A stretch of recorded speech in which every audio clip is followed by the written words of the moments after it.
Olá, irmãos, e a paz do Senhor.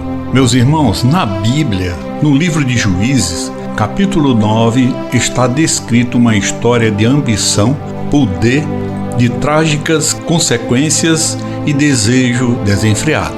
É a história de Abimeleque, que matou 70 de seus irmãos. Por que Abimeleque matou seus irmãos? Abimeleque, filho de Gideão, uma figura cujas ações servem tanto como um conto de advertência, quanto como reflexo do período turbulento dos juízes na história de Israel. Para entendermos por que Abimeleque matou seus irmãos, devemos mergulhar no contexto de sua vida, no ambiente sociopolítico da época e na narrativa de suas ações, conforme registrado no livro de Juízes. O período dos juízes foi caracterizado por um padrão cíclico de fidelidade e rebeldia de Israel, no qual os israelitas repetidamente caíam na idolatria. Enfrentavam a opressão de povos vizinhos. Quando isso acontecia, os israelitas clamavam a Deus e eram libertados por juízes que Deus levantava. Esse tempo era uma época anterior à ascensão de reis em Israel, e cada homem fazia o que lhe parecia certo. E Gideão, pai de Abimeleque, foi um desses juízes. E sob sua liderança, Israel experimentou a libertação dos midianitas. Apesar de suas conquistas, Gideão tomou uma decisão importante que teria repercussão para a sua família e para a nação. Após suas vitórias militares, os israelitas pediram a Gideão que os governasse, mas ele recusou, dizendo: "Eu não governarei sobre vocês, nem meu filho. O Senhor governará sobre vocês." No entanto, as ações de Gideão contradiziam as suas palavras. Ele acumulou ouro dos despojos de guerra e fez uma vestimenta que só os reis usavam e que se tornou uma armadilha para ele e sua família, levando Israel à idolatria. Além disso, Gideão teve muitas esposas e concubinas, resultando em 70 filhos. E Abimeleque era filho de uma concubina.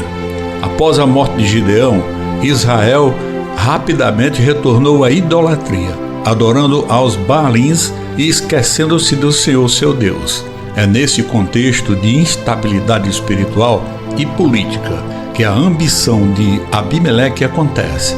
Ele viu uma oportunidade de tomar o poder e se posicionar como líder, apesar da ausência de uma monarquia formal em Israel daquela época. Ele apelou aos seus parentes maternos e os líderes em Israel. Abimeleque fez uma pergunta estratégica: o que é melhor para vocês? Que todos os 70 filhos de Gideão governem sobre vocês, ou apenas um homem? Ele explorou os laços de parentesco, enfatizando que era da mesma família, embora filho de uma concubina de seu pai. Esse apelo à lealdade familiar, combinado com a promessa de poder centralizado, persuadiu os líderes de Israel. Deram a Abimeleque 70 ciclos de prata do templo de seu Deus, que ele usou para contratar aventureiros temerários que o seguiriam. Abimeleque nasceu na cidade de Siquém, e todos os seus irmãos que seu pai teve com suas esposas era em outra cidade chamada Ofra.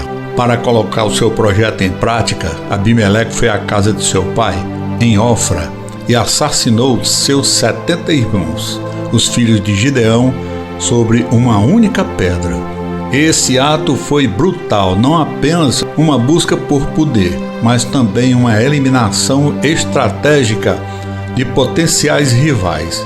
Ao matar seus irmãos, Abimeleque buscava eliminar qualquer reivindicação de liderança que pudesse surgir dos filhos legítimos de Gideão. Contudo, um irmão, de nome Jotão, escapou do massacre.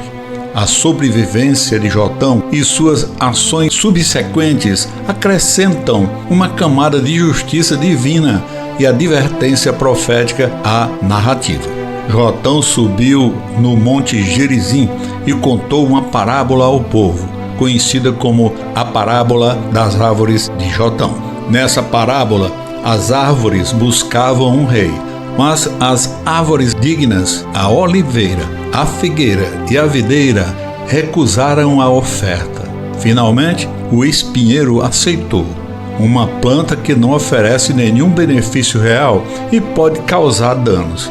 Jotão usou essa parábola para alertar o povo de Israel sobre os perigos de sua escolha em apoiar Abimeleque, comparando-o ao espinheiro. A parábola de Jotão era tanto uma crítica ao caráter de Abimeleque, quanto a uma advertência profética sobre as consequências de seus atos.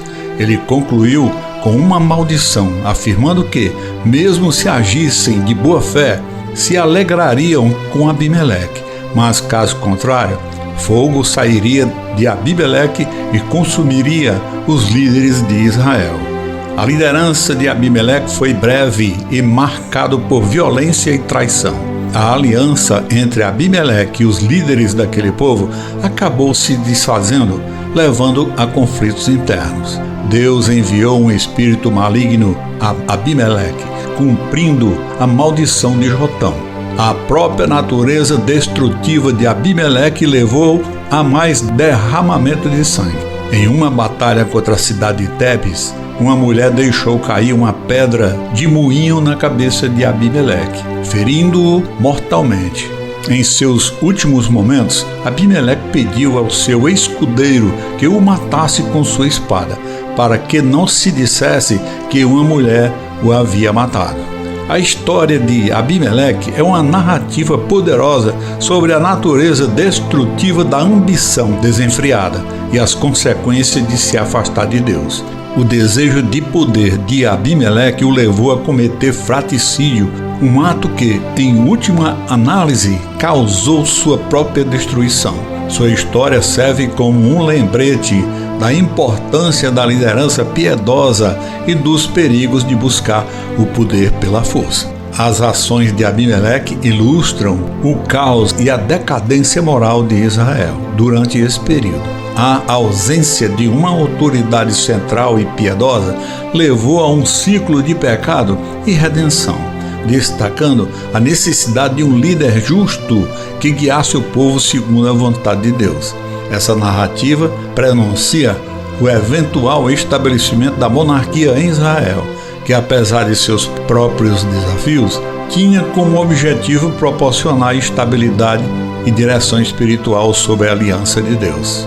A história de Abimeleque, embora trágica, oferece lições para nós nos dias de hoje. Ele nos desafia a examinar nossas próprias ambições e motivações, a busca de uma liderança que esteja alinhada com os princípios de Deus e a lembrar que a verdadeira autoridade vem somente de Deus. Como cristão, somos lembrados do exemplo supremo de liderança em Jesus Cristo, que, ao contrário de Abimeleque, não buscou o poder para ganho pessoal, mas se humilhou, servindo aos outros e se sacrificando pela salvação da humanidade. Amém, irmãos, e fiquem com Deus.